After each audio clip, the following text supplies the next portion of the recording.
观众朋友，大家好，欢迎收看天津卫视大型情感节目《爱情保卫战》。登录微信搜索“爱情保卫战”官微视频号，添加关注。每晚的8点到10点呢，我们的导师会来到直播间，为您的这个情感困惑来答疑解惑，同时还有机会连麦互动。那接下来我们来看看今天来到现场的朋友们，他们遇到了怎样的情感困惑呢？请开门，欢迎你们，欢迎。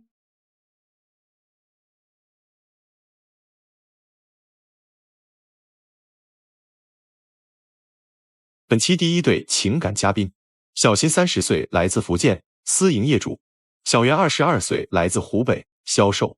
他们遇到了怎样的情感困惑呢？如何评价对方？他总是给我画饼，说了不做，做了不说，从来不在乎我的感受。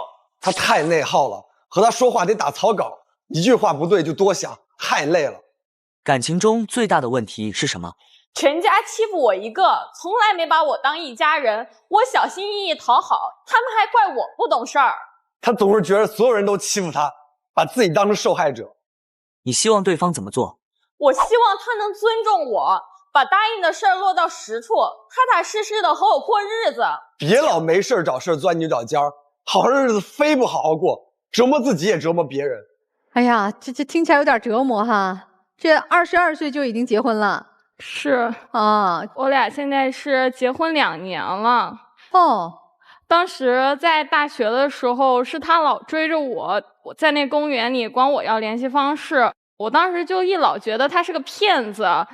后面呢，我有一次在那儿心情不好的时候，他就来安慰我，我慢慢的我就觉得他这人也还行，接触下来就很快的我们就谈婚论嫁了嘛。哎，你怎么就跑到大学校园里去看到人家了呀？我那时候还挺逗的，有工作，然后工作刚好是跟他在一个城市，我喜欢看点书，然后就去图书馆啊，对，然后去大学图书馆就碰上了。那你怎么就追上他了？怎么就跟他要联系方式了？碰巧的认识了，那时候觉得啊他还行，后来挺喜欢的了。我觉得其实开始的时候也挺幸福的，但是后来就不知道怎么着了，就特别是现在有了孩子之后，事儿越来越多，事儿越来越多。哦，都有宝宝了，宝宝多大？刚1岁。嗯，这还是小宝宝呢哈。这个怎么就在校园里谈着恋爱就开始谈婚论嫁了呀？这结婚顺利吗？3金呀、彩礼呀、婚礼呀，我俩都没办，基本上就是裸婚了啊。那你说裸婚，你这不颠倒黑白吗？那这该有东西之后还会补上，一样都不会少你，好吧？补上了吗？没有啊，至少到现在没有吧？对啊，到现在都没有。你说我俩都结婚2年了，孩子都1岁了，我就不知道他说的那个等一等，到底要我等到多久？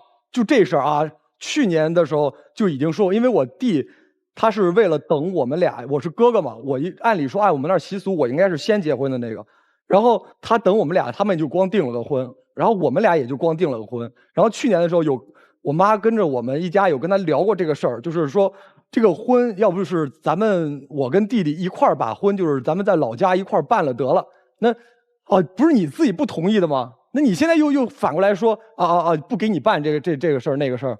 什么？你的意思是要等到你弟弟的婚礼和你的婚礼一起办？对，我们那儿有这个习俗，哥哥和弟弟可以拉到一块儿，就是办一场婚礼一块儿办，省钱呗。对。他当时跟我在一起的时候，他说的是什么？他说不要紧，我们到时候拖再办。他当时说的多好听，他说在我老家也办一场，去他老家也办一场，结果现在一场都没有，还跟他弟弟合一场。这不是说了吗？和弟弟一起办，他就省钱。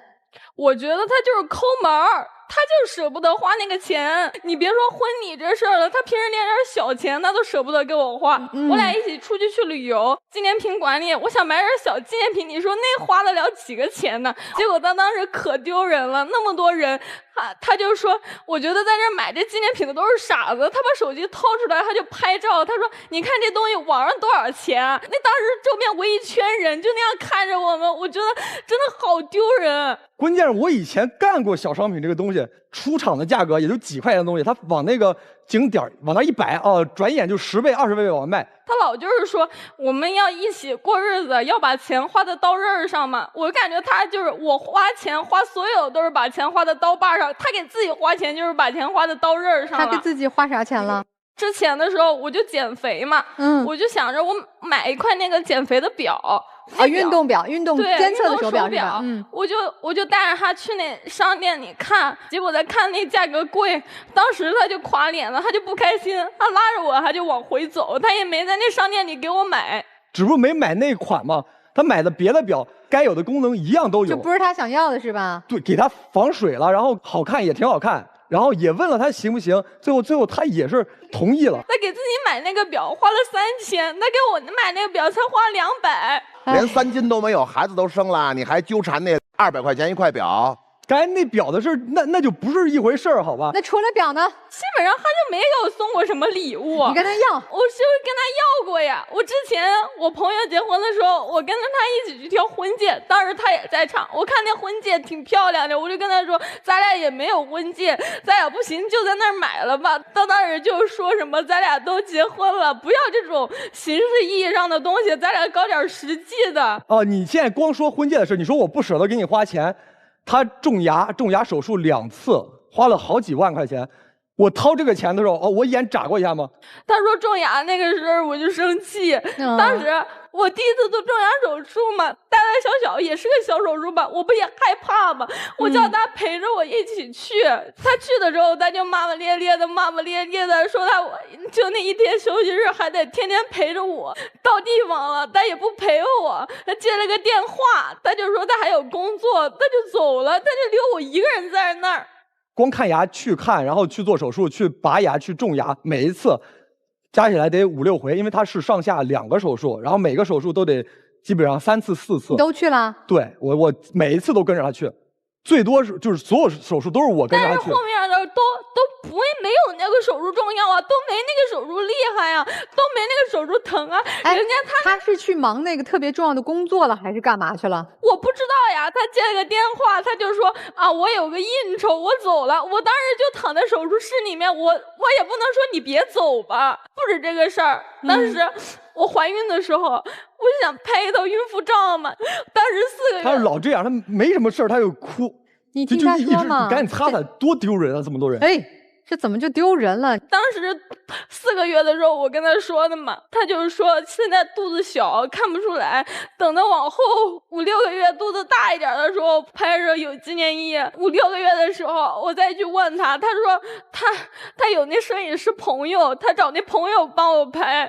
到了6、7个月的时候，我就问他，我说你那个朋友到底什么时候给我们拍啊？他说他那个朋友出差了，就没空嘛。等到8、9个月的时候，我就实在等不了了嘛。我说我孩子都快生了，你那个朋友没空的话，我就自己去你楼拍。然后他就是说我浪费钱呀什么的。最后我就孩子都出生了，那个孕妇照也没有拍成，我就不明白了。我就说他这样对我，就是哎呀，老是这委屈的。错。你爱人是那种，比如就很爱说教，或者是脾气不大好的那种。你看他在场上一直是这个状态。对，刚开始我跟他在一起的时候，我都觉得他挺好的，什么都让着我。他本身他年纪比我大嘛，他也能告诉我一些道理，我都觉得挺好的。结果现在我就发现啊，对我越来越不耐烦，脾气也越来越大，什么事儿他都要说教我一下。之前我们2个约好了一起去过那个520纪念日嘛，我就订了一家特别难订的那个酒店，我说晚上我们一起去那儿吃，他答应的好好的。结果临到下午的时候，他接了一个朋友的电话，喊他出去打球。我说出去打球也行吗？那你晚上记得吃饭就行。然后他就拉着我一起去了那个球场嘛。结果打起来没完没了的，他就从下午4点一直打到了晚上8点。我就问他什么时候回去啊？什么时候回去啊？他就觉得那堆朋友面前，我就那样问他，很掉他面子。当着朋友那么多人的面，就在那吼我说我。你就歪来歪去，最后这个事儿开始是怎么着？我们还有1个多小时才去吃饭呢。那时候他已经急得不得了了。他一会儿隔20分钟过来啊催我们一次，隔10分钟过来又催我们一次，隔10分钟催了7、8回。那我们这球好还打不打了？然后最后怎么着？我们就吵完架了嘛。吵完架之后，这饭最后就也没吃成。那你非得说是因为我不去吃饭，为了打球耽误了这事儿。当初在大学图书馆里的时候，他吧还行，后来呢，在现场他哭了，他丢人，在这球场他已经变得烦人了，是吧？孩子生完之后就从丢人变到烦人了。哎，对，这说到重点了。咱从这个怀孕开始说，她怀孕期间对你好吗？照顾你吗？我觉得她怀孕期间，她也对我不好。当时我刚怀孕的那时候，我1个月我从120斤掉到了95斤，她也不心疼我，她就说她得出差，她还有工作也要去做。结果她当时一出去4、5天，她不给我打一个电话，我给她打一个电话，她接了，我就盯着她朋友在旁边催她赶快挂了，一起去吃饭。我出差出去吃饭，那是真吃饭吗？那出去吃饭我不得应酬？谁家出去玩？你真的忙到4、5天没时间关心一下这么年轻的孕妇？那怀孕的时候这表现不怎么样，那生完孩子好点没？她对孩子怎么样？她对孩子我觉得也特别的没有耐心，那根本就没有一个做父亲的样子。当时我们2个就约定好了一起放假的时候带孩子去玩嘛，结果走到中途的时候，她就说她公司里还有点事儿，然后她接着她就掉头往回走了。你说她掉头往回走吧，我也没有说她啥呀，她都在那旁边就突然很大声的指责起我来了。那她当妈的，她在车上她连小孩都哄不好吗？小孩一直哭啊，能一直哭啊？她还是个孩子呢。哎，这个你刚才说你的职业是销售是吧？是。你现在开始工作了？我一直都在我公公婆婆的公司里工作。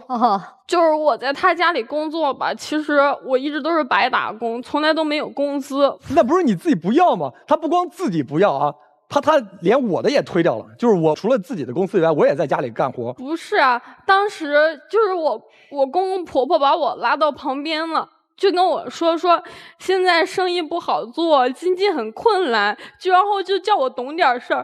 他这个话的意思不就是说让我懂点事儿，别要钱了吗？他有说不要钱这个人吗？他的意思是你嫁进咱们家门了，懂点事儿，不要乱花，不要乱花。不，你不要这么误读。我们都有点智商的，听得很明白。他们家是不是很富裕？家里有自己的工厂，对吗？这个倒没有，是企业，有企业的，他自己也在做生意，就是经济条件还不错是吧？哈，哎，姑娘，那你的经济来源是哪里呀？我经济来源就是我之前跟他结婚之前，我在别的地方上班的积蓄嘛。啊，那你嫁给他以后，他不给你钱的吗？是这样，他不要工资之后，我们俩不是他把我的工资也推了吗？然后我爸我妈就正常会给他偶尔发一些。我就问你妻子的收入，你妻子平常维持生活的钱你不给吗？我爸我妈给。你不是有自己的工资？我那个公司刚开始起步，其实我手头也比较紧。那我平时你说我的职业就是销售，我经常要见客户，我多多少少我也得给客户买点礼物带点东西吧，就这个报销的钱都没有，都一直就是拿我之前的积蓄贴。他自己不好意思报销，然后他自己在那儿算账，算的可明白了。他把这个账算完之后，他发我这儿来，让我给他报了。那你说你这账你直接就找家里报不就行了吗？不一样的吗？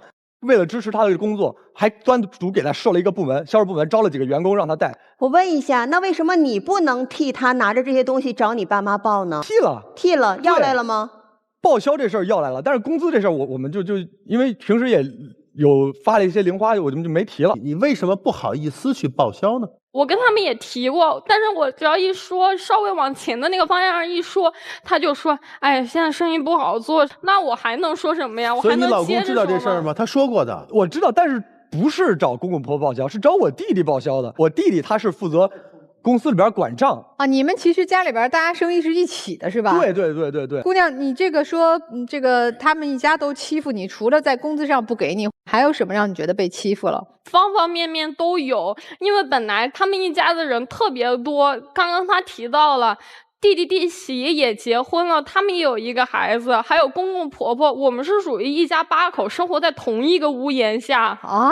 大别墅？不，没有，也就是100来平。其实我俩自己的空间，就只有一个小小的卧室。这8口人住在一起，你觉得有矛盾和不愉快、被欺负的感觉吗？我觉得他老是跟人比，你知道吗？比什么了？他有他的优点，然后弟媳他有弟媳的优点。弟媳他是我们那边的人，他比较乖巧，然后他会听话，他是属于外向一点那种，然后他是有自己的想法，但是他就非得学着弟媳那样，就非得学他听话那样。他觉得他要是太外向的话，我妈就会不喜欢他。然后他就非得逼着自己变成那样。因为当时我刚跟他回家的时候，我婆婆就说过，他就喜欢他那边的媳妇儿听话。那我是比较，就是有点我自己的想法那种，我就害怕他不喜欢我嘛，我就只能逼着自己听话。我不知道现在你这样的情况，你的自己的父母知道吗？他们担心吗？他们不知道，我不敢跟他们说。弟媳有工资吗？他没有上班啊。弟弟有工资吗？之前有，然后后来因为家庭困难，他也自己没要。所以现在谁有工资啊？现在是总账算完了之后再说。现在为止还没说过。对，都白干呢。反正一家子生活在一起，生活费什么的一点都不用愁嘛。然后之后在一块儿再说。哎，你有什么就是觉得弟媳听话，你做的不如她好的？就是我们那儿有个习俗，不是生完孩子会喝那个补的汤。弟媳她其实是我们那边的人，她喝这汤就觉得没什么事儿，然后而且她自己喝得非常开心。但是她不行，她怀完孕之后，她也没有我们那边习俗，她喝那汤她就觉得特别腻。生完孩子出来之后，我妈正常会熬嘛，然后她也不给我妈说她不喜欢喝，然后她非得自己就是悄没声的给这汤喝完了以后，自己在那恶心，然后回房间之后憋着自己的气。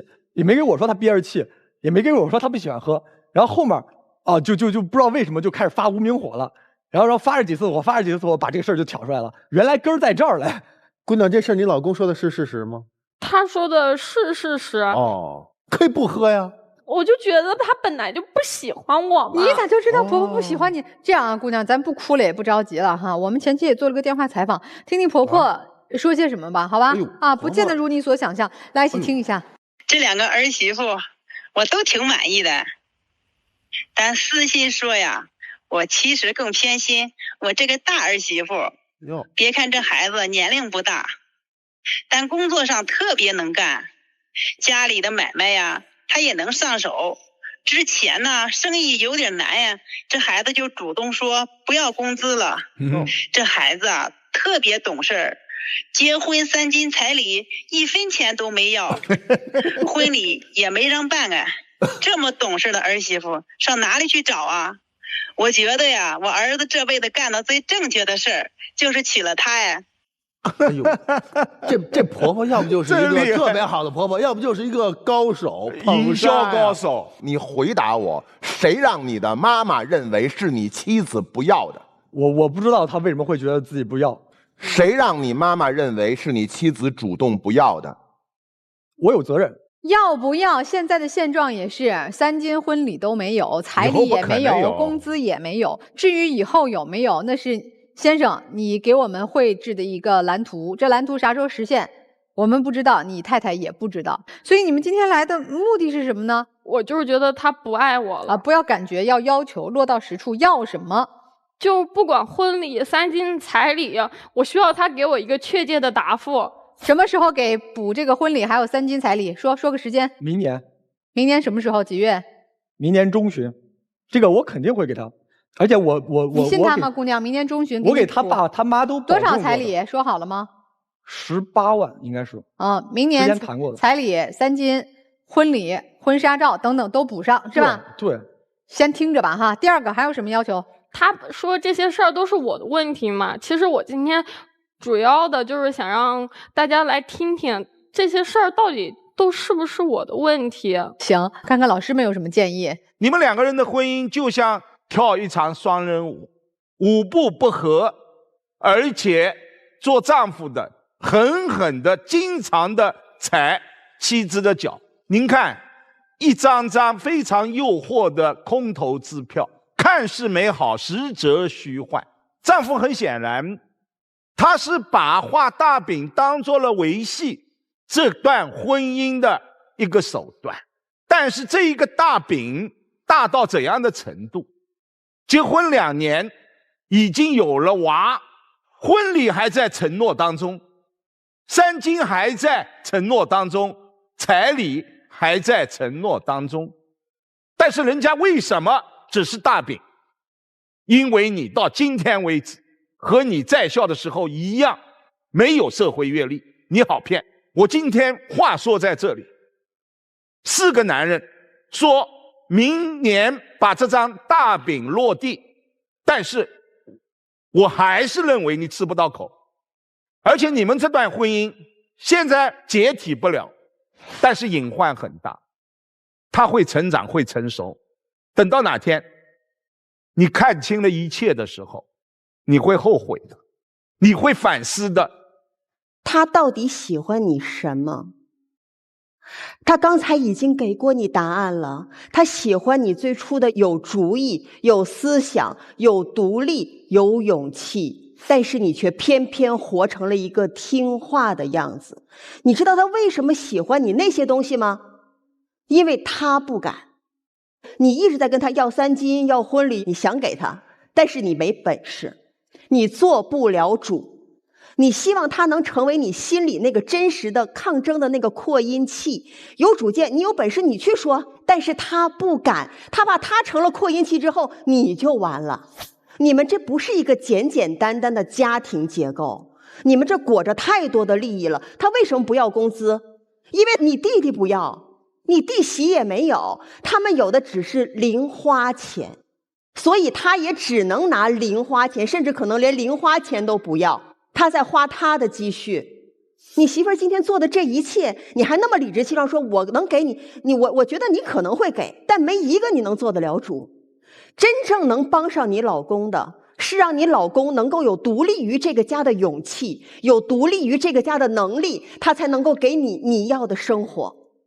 所以今天在这里，无论你们怎么做，这不是你们2个人之间的矛盾，是你们作为这个年龄的人和你们大家庭之间还没有做到独立，你还没断奶呢，还要跟这个家庭当中的大家长去伸手呢。家长说这个孩子好，我更偏心他，你们就会觉得心花怒放，哎呀，那我后面的所有问题不敢提了。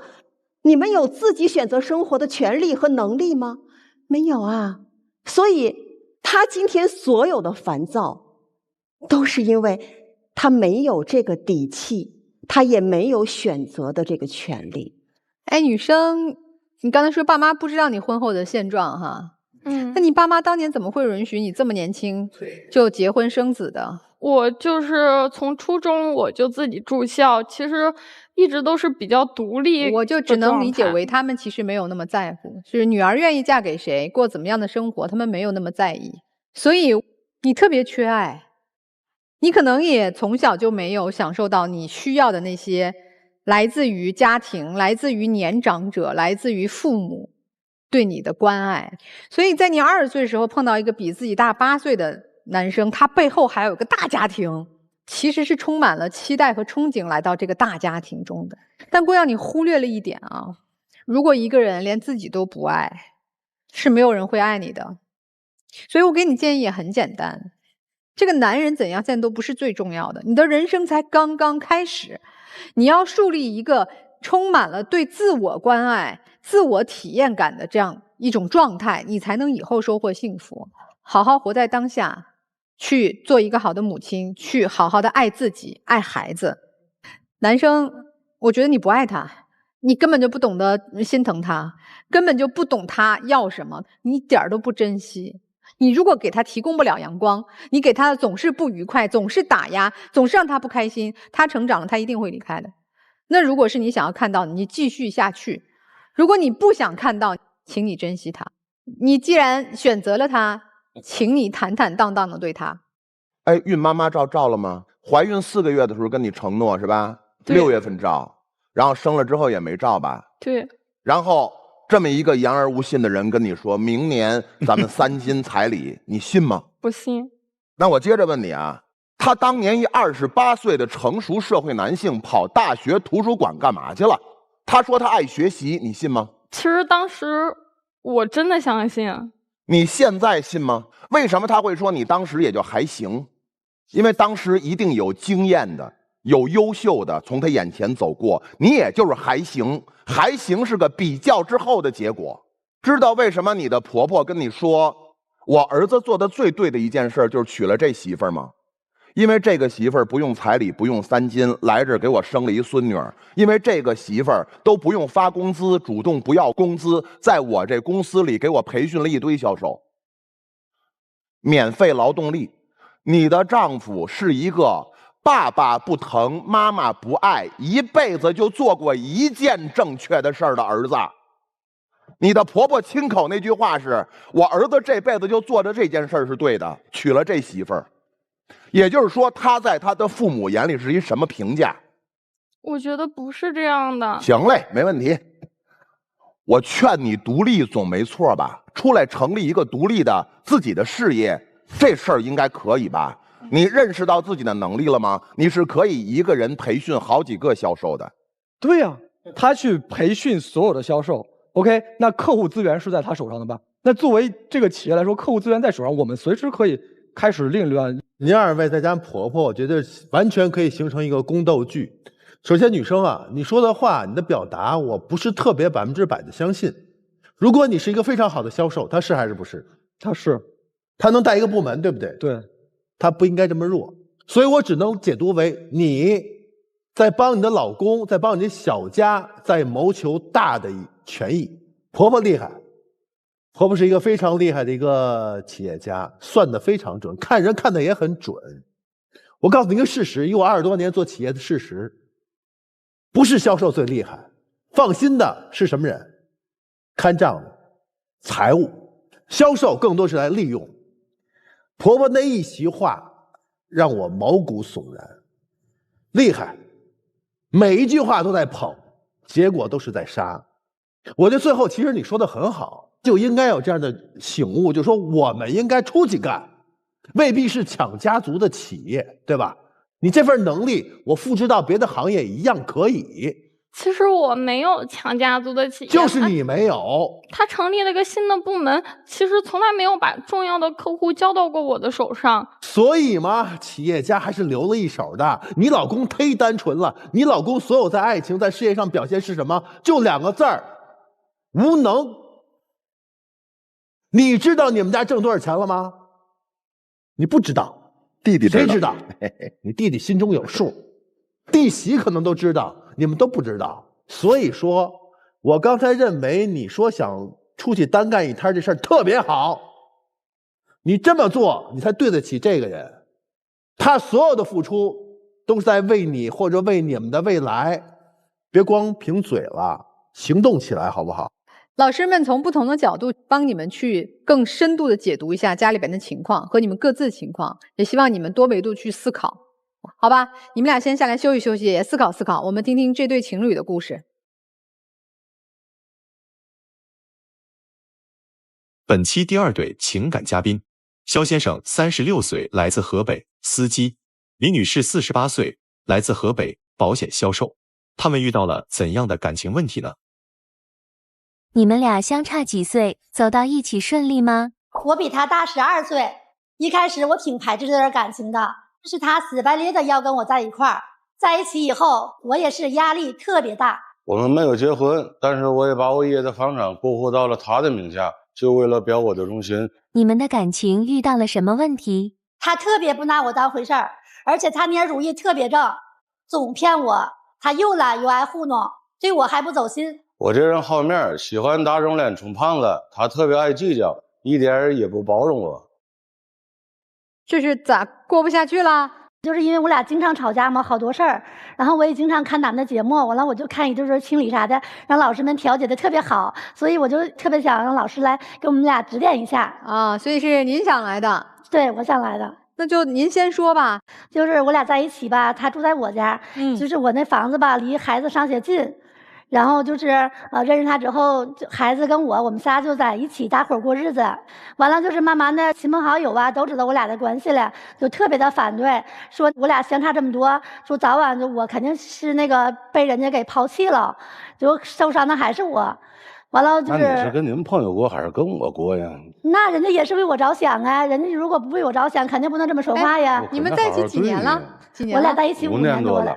哦，5年多了。对，这刚才听小飘说，男方连房子都就财产全都上交了，对，还没有结婚是吧？就因为这个感情都不看好嘛，我想跟他分手，然后他也是想和我在一起，就是主动的想证明他的真心，切实真心想跟我过的。然后他爷爷给他留的那套房子，他非得过给我。如果分开没结婚啊，就分开了，这房子还给人家吗？我就还给他。我不要。他意思我不要房，我要人。对，那这5年相处下来，遇到了什么不愉快？怎么就到今天？其实我们听起来应该是很成熟的关系了，房也过了，是吧？周围亲朋好友都知道，虽然有年龄差，也该有一个结果了啊。这咋就还没结果？就是我俩吧，在一起生活之后，我就发现他就是像那个把房子过完我之后吧，他们就没过以前还行，都是不用说啥，他就自己就知道干啥。但是房子过完之后，他就像一个甩手掌柜一样，比如说刷碗，我俩吵吵就可以吵吵半个小时。碗我也刷了，到最后，只是晚点儿，上一天班我也累，对吧？完了还有一会儿吧，就是那个过年贴那个春联，我就想让他跟我看看那个高低啥的。他就说那个让儿子跟你去吧，不是这么回事儿，我是这让这孩子也锻炼锻炼，干点小活，对吧？但是我不这么想啊，我想找另一半，就是为了跟我一起把这孩子养大。但是我现在他的做法吧，就是我都想着好像是我们娘俩在伺候他一样，然后我的心里特别不平衡。这平常这个大部分的家务呀，或者这些事都是你在照顾他，是吧？对，一般都是我在做啊。人家反正我房子给你了，你就得伺候我啊，就这意思。我没有这个心理啊，没有啊，我没有这想法，主要是我琢磨着我还小嘛。那我找对象，当时我也说了，我这么大还有个孩子，你也同意的呀。我也不想说找一个儿子来伺候你，我要包容你呀。那他是不是跟你儿子像2个小玩伴一样，还玩得挺好？玩的不怎么好，就是我儿子始终也没跟他叫，就是包括现在也没跟他叫过爸爸，就是跟他称呼他姓肖嘛，就称呼他老肖啊。完了那个就是有一次吧，他去出差去跟他们老板，然后买了一些土特产回来了。完了他知道我爱吃这个，就给我沏了一碗油炒面。完了我儿子就是特别撒娇嘛，就是也让他沏一杯。完了他确实给沏了。后来这孩子嘴特别刁，他尝一口他不好吃。完了他立马就不高兴了。气的是啥呀？这孩子把碗摔了。他就吼他，因为我儿子也没受过这种责怪嘛，然后他俩就杠上了。是因为你责怪他，孩子才把碗摔了，是吧？对，对。哦，然后他越说越生气，完了就是给儿子带礼物去了，就开始教育他去了。去教育是？他教育打去了他。那你不拦着呀？我当时我没拦着，因为我想找一个人压压他，就是但是我也不想让他打他呀，我也不知道他这个过激的行为，就看看孩子的反应吧，我想看一下。完了回来之后，我就其实是心里特别难受，孩子被打了，因为那个这么多年吧，我都没动过孩子一个手指头，一直都顺从他，我都感觉我对不起孩子，就是生他的没给他养好，就是失其父爱了嘛。完了我也特别气愤，我就让他跟孩子道歉。然后他说不道，他说的如果道歉的话，在这家庭，在这孩子眼里更没有威信了。哎，我觉得你女朋友也挺好说话的了，她都没打过孩子，你动手打了，她没跟你拼命不错了。但是打了孩子到现在，孩子理他吗？孩子小嘛，他几句好话买点东西，他其实都忘了。完了后来那个他就是跟我谈结婚啥的嘛。后来我在想，我说那就给你一个要求，我说如果孩子啥时候认你了，就承认你了，跟你叫爸爸了，咱们就开始考虑这事儿。他就一看我出口了，可以跟他结婚了，他就对孩子特别好，给孩子买吃买喝的，就顺从他。他一看孩子喜欢那个玩游戏啥的，现在孩子不都玩手机吗？他就给他什么买皮肤啥的，那孩子高兴呗。高兴之后呢，我生气啊，我就说你要真正对我好，真正说爱屋及乌稀罕我，那你可以带孩子。你歇会儿，我是对孩子好也不中。那你真对孩子好，你可以去陪他玩啊，陪他那个写作业、接送孩子之类的。让我俩的感情好点嘛。反正你都是不对劲儿，你就不应该让他看手机。这个孩子的关系听起来处理的女方也并不满意，是吧？那你还想娶她是吧？你娶她，你除了爷爷这套房子得拿出诚意呀，拿什么娶人家？拿我的真心娶呗，现在呀。我也不想这么吵着就结婚，我也不想答应他。但是我就说，即便是我不要彩礼，不要什么3金呐，不要那个什么不要去拍婚纱照啊。但是我就说，咱俩现在结婚，因为我就是从小拉着孩子嘛，也没怎么攒钱，因为孩子他爸也没怎么给过抚养费。然后他这块挣钱嘛，也是挺能花的，他也没什么存款。我说咱们如果结婚的话，连个代课的这个钱都没有。去年就是年底，他妈妈去世了。就是我感觉他也挺可怜的，因为他父亲也早去世了。完了，过了一段时间，他又跟我谈结婚这事儿。我说是，那结婚的话，这我感觉找朋友、亲朋好友祝贺一下，还是得有这个。因为啥呀？当时都不看好，但是咱俩还过了这么多年了，我怎么着也得让亲朋好友见证一下啊。完了，他就说他妈那个其实还有那个。卖完以后啊，我妈有那个劳保。丧葬费就是劳保卖完以后不是有那个丧葬费吗？我怎么使这个钱办桌？丧葬费有多少？有这么4万多块钱吧。4万多吧。那这办了吗？后来？没办。后来听他大姑父就是聊天说，这个妈没了吧，还留了点饥荒。他大姑父说他妈有生前大手大脚花钱嘛，我也知道。然后就是有2笔那个欠款，就是一笔都有2万多，他就直接没跟我商量，直接给对付就是给还债了。我妈她住院的时候，她家没有这么多钱。这个理解做得非常对，理解支持。但是换到这个女士头上，那这个婚宴你还有钱吗？没有。那你就咋办呢？我是感觉先找一个这个饭店交点押金，收完这个红包以后了，再把这个吃饭的这个饭桌的钱给还上。哎，不是先生，您这30多岁了，工作这么多年，没点积蓄呀？特别孝顺，他妈有病的人请护工啥的、保姆啥的，他没空嘛，就是他都给他妈看病也花了很多钱。那因为他妈那个就是大手大脚，他不算的啥。他自己花钱，除了说孝顺母亲啊，自己花钱大手大脚吗？他自己也这样。他那个有个哥们儿，就是在我看来就特别豪爽，经常去我们家，然后1个月得去个1、2次吧。就是去的话了，就给他拿衣服啊，或者拿2套烟呐。然后今年过年的时候还给他拿了一部手机，好几千的。哎，我说你这人缘真好啊！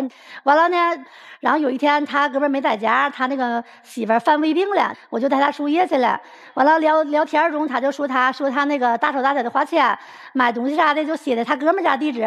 他哥们在送过来这样式的，就不敢跟我说，怕我说他。说是哥们送的，其实他自己买的。对，他自己买的。媳妇管的严，抽烟喝酒、花钱这方面都管。那不应该管吗？应该管，但是管的忒多了。到家以后都跟耗子似的，都小心翼翼的，怕他把他给整醒了。因为我下班都是后半夜到家，工作我不是开车嘛，司机嘛。他可能也是有压力，就是晚上回来可能自个儿有空间了，想那个。你是开大车还是开小车啊？小车。他就给那个老板开私家车啊。反正这个钱上你也对他不是很满意，和孩子的关系也不满意。对。诸多不满哈。对。那你俩过日子能过到一块儿吗？就是我俩的作息作息，比如我是白班，我一天工作压力也挺大的。然后但是他呢，夜间才回来呢，总是最早也得12点以后，就是晚的话都3、4点凌晨回来。明天孩子还得上学，我也得工作，而且我休息还特别轻。他吧就是回家一顿洗涮，厕所蹲着抽烟就得1个多小时。他忙下来一天了之后，他还得吃点夜宵。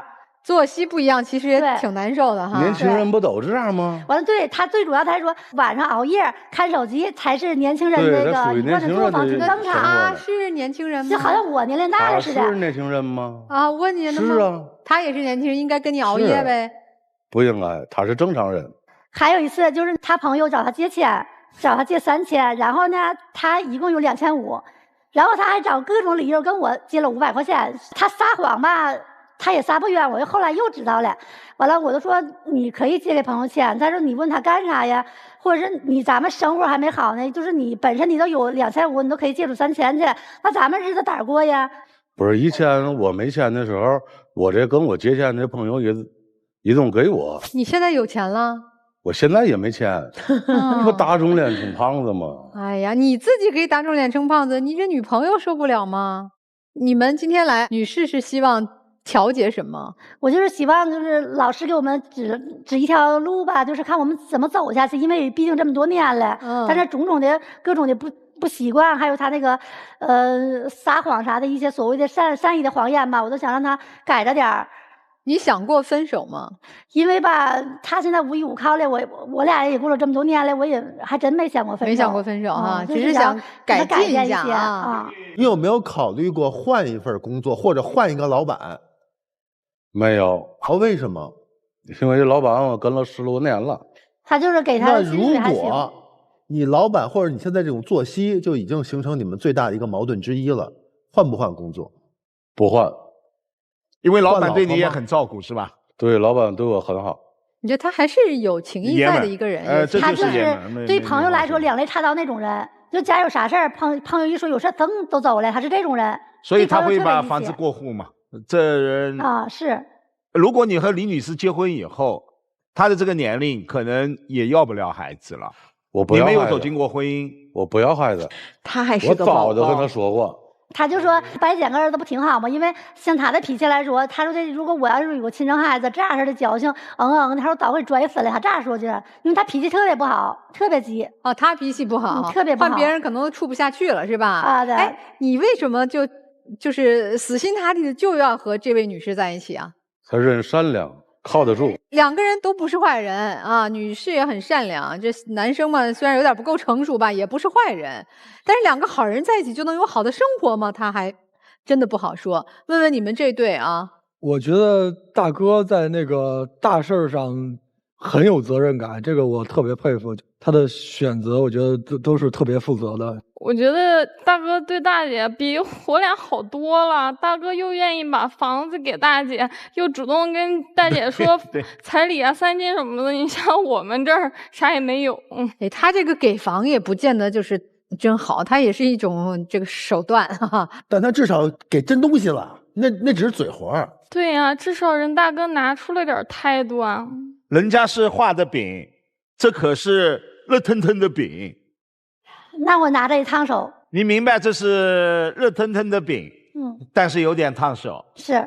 但是你接过来了，你也考虑自己是爱这个男人的，你也认为两个人是有走进婚姻希望的，所以你才会接受。是。两个人相差12岁，他的年龄差异、认知差异，它会导致思想上会存在着一定的差异。但是这种差异在很多的姐弟恋当中，只要双方努力，是能够寻求到平衡的。你们刚才说的几件事情，我认真听。说孩子的教育，您能一味的就埋怨他做的不是吗？您难道做好了吗？您难道不知道他虽然36岁，他没做过爸，他没有教育孩子的经验，你教给他了，好了，不管不顾就当亲爹来教育了。是。但孩子嘴上说我认，心里接受吗？所以孩子的教育你是有责任的，你不能这么轻率的对交给他啊。另外还有很多几件事，我就看到了你在这个当中扮演的那个角色错位了。你真的是不由自主把自己放到了妈妈的角色，放到了姐姐的角色。姐弟恋当中最核心的就是女性，我不当妈不当姐，我就当爱人，只当爱人。如果以这样的一种模式，他懒得起来吗？该吵就吵，该说就说，不是像现在疼爱你，好你懒，那我去做呗，做了以后我再唠叨呗，这就是妈妈和姐姐嘛。如果是爱人肯吗？当然不行。所以你们两个人其实太纯粹太简单了，你真的帮他，少一点懒惰，多一点勤劳。其实我挺喜欢你们俩的，然后我也觉得你俩能走下去，但是呢，有些事情是得先想明白为什么会这样。刚才于老师问了，说他懒了这么久，你没责任吗？这个话于老师没继续往下给你深挖，我看你愣了一下。你太勤快了，懒都是勤快人惯出来的，从来都还没等他来得及站起来的时候，这事儿就不用他了。但是我说实话，他真是个好人。你别看他今天懒，但他对妈妈的这份孝顺，他对朋友老板的那份仗义，即便你比他大12岁，将来有一天你不能照料他的时候，我觉得他一定会拿出他的那份江湖义气去对待你。我觉得找这样一个男人你是安心的，这是第一点。那第二点呢，我觉得男士，我真的得说几句。你刚才说那话，谁还不是个宝宝哈？你还真是个宝宝。这别看你长成这么大个儿，但是你的这个宝宝，你说你的那点做法，像不像一个幼儿园的小朋友？你是喜欢这个卡片吗？我把我所有的卡片都给你，你能跟我做一辈子的好朋友吗？你房子啪给了，人家说只要我儿子认你，那么我就跟你考虑结婚。你儿子喜欢啥，我全给你买。我才不管你儿子将来会不会游戏成瘾，会不会沉溺于网络，我就给他买，就等着他能告诉我，哎，他喜欢我。哎呦，你这么做和毁了他有啥区别呀？对，孩子长大会恨我。孩子都不用长大，他先恨你了。所以你做的这些事儿，不是说你要从利己的角度出发。你看，你所有最后的指向就是，你能跟我做一辈子好朋友吗？你能跟我当一辈子夫妻吗？或者你儿子能现在马上喜欢我，让我跟你妈结婚吗？所有的出发点到最后是你想得到的那个东西。咱不说你自私啊，这个就是很正常的，就是利己嘛。每个人都可能会利己嘛，但是你要想在一段关系当中去让它长长久久，利他则久，你要先学会利他。就这个事情，我做的这件事儿是为了孩子更长远的发展、健康成长是有利的。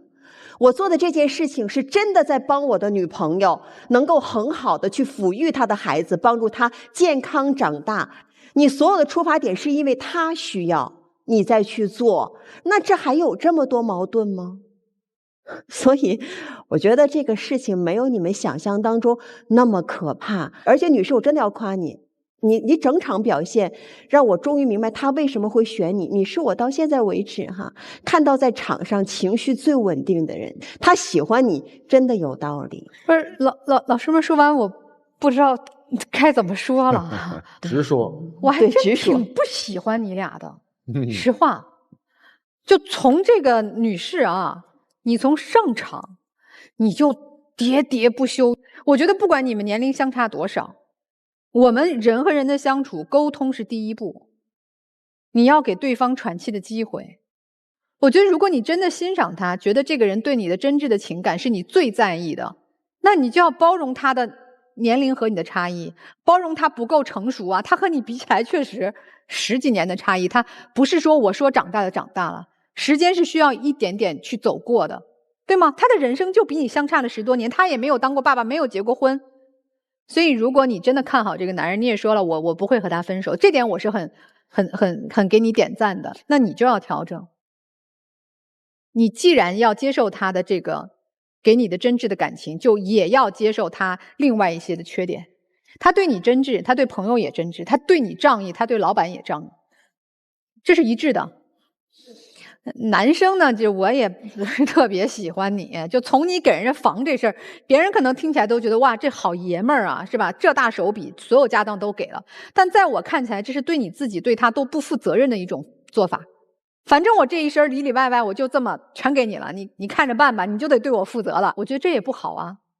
如果你真的爱他，你要知道48岁的女性正在经历人生很重要的阶段。我上网查过这个。哎，那你就知道你的工作势必影响他，所以那你就要尽量调，要不然就找一份能早回家的工作，要不然就回家别吃宵夜。你别吵他，你悄不溜的小点声，不要吵到他，让他安心睡觉。戒了你的宵夜总行，戒不了老板戒宵夜总行吧？戒宵夜可以。你总得对他特殊时期付出一些什么吧？你不能说我就这样了，我年轻人我就得熬夜。那你找个年轻人一起熬啊，他不年轻了呀，对吧？你是个男人嘛，那就要做好一个丈夫的样子，想他所想，照顾他所需要的生活。老肖这人有点好啊，就是我会不会干，我真干。你让我管孩子，我哪会啊？但是你说让我教育，我教育；你说让我讨好他，我真讨好。我不管我那个行为合不合理，我不会啊。但是他人真做。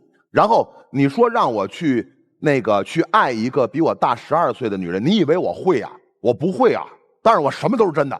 刚才一说到妈妈去世，他就掰脸，他难受。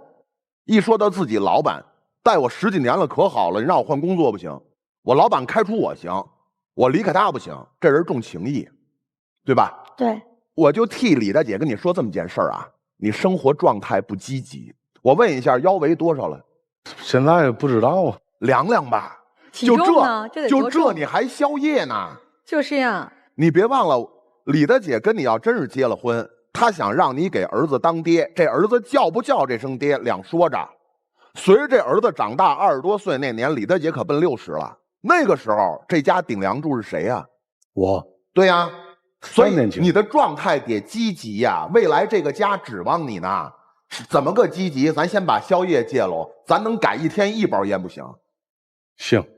你的健康有一个保障，没事早上起来8点钟出去跑个3公里，咱们降这个脂肪肝，然后李大姐就会对你更满意一些，好吧？我觉得你们挺难的，解决你们问题挺难的，比他们难多了。为什么？摆在你们之间有2个困局，那边没有给发工资，随时走，不带任何亏欠。但你们不行，你们有一个不动产困住了大姐。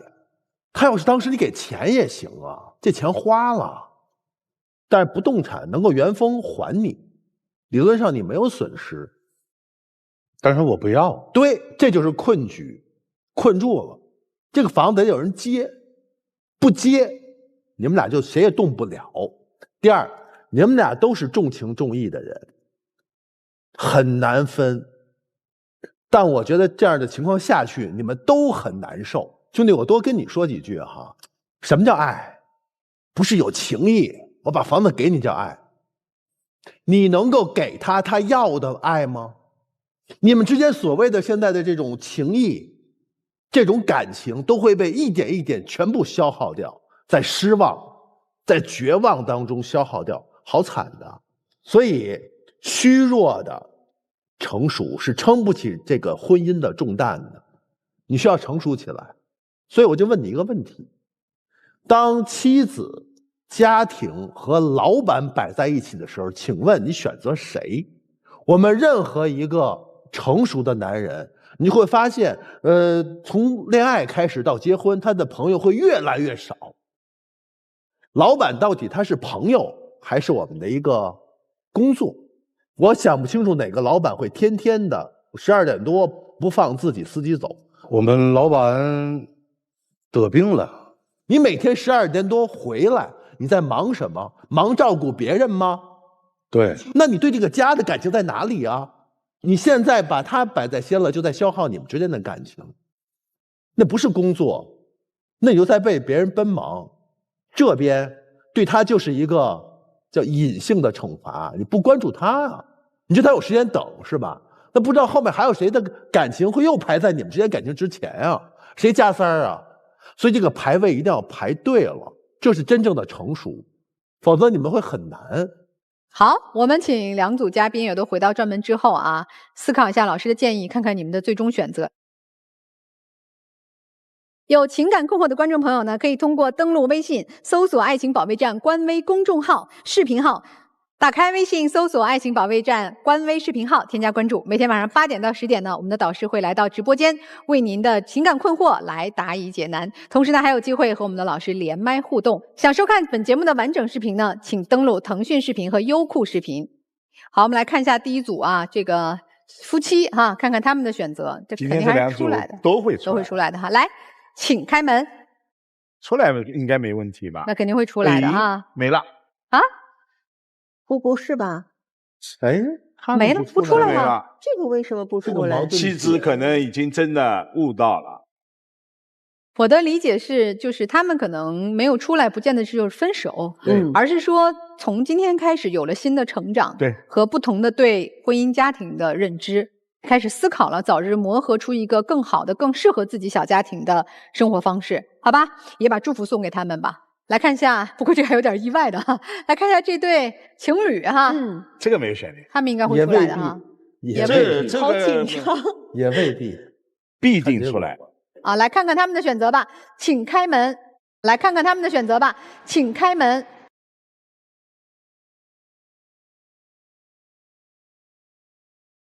肯定，不错。怎么肯放手呢？哎呀，这，反正李大姐始终笑眯眯的啊，就是虽然咱这男朋友这儿有点不满意，那儿有点不好，但是心里还是很爱他的。就是也时间差了嘛，就是。像是那个懒惰，改，我尽量变成熟点。以自己的小家庭为核心去生活，就像徐总说的哈。对。还有就是婚礼到底准备啥时候办呀？办的时候给我们喜糖吃啊。一定要给老师们啊！希望你们能越过越好，好吧？美好发生，怎能不？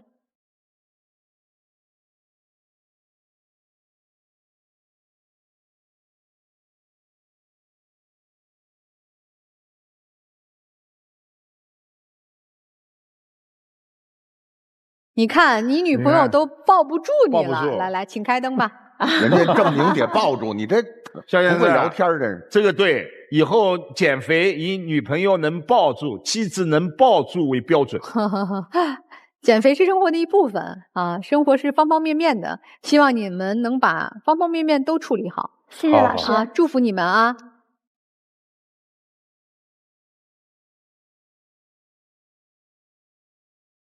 两个人的爱是没有问题，我还是挺想吃喜糖的。我也挺想吃喜糖的。对，我们说有时候爱可以克服很多困难，但是这个生活中的不如意和困难是切实存在的。也希望我们这个情侣和爱人都能携手来共度难关，迎接真正的这种和谐的幸福啊！也感谢5位老师分享大家的经验，感谢观众朋友收看，我们下次爱情保卫战再会。